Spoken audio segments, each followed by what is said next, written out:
কিন্তু অচিনাকি মানুহৰ লগত যিটো জমে সেইটো চিনাকি মানুহৰ লগত নজমে কিন্তু আৰু সেই অচিনাকি মানুহৰ মাজত বহুত চিনাকি মানুহ পোৱা যায় সেইটো ডাঙৰ কথা সেইকাৰণে আড্ডাটো লাগে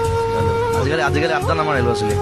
আজিকালি নিজৰ নিজৰ ধৰণে থাকে নিজৰ নিজৰ লাইফষ্টাইল নিজৰ লেপটপ লৈ বিজি থাকে আড্ডাটো লাগে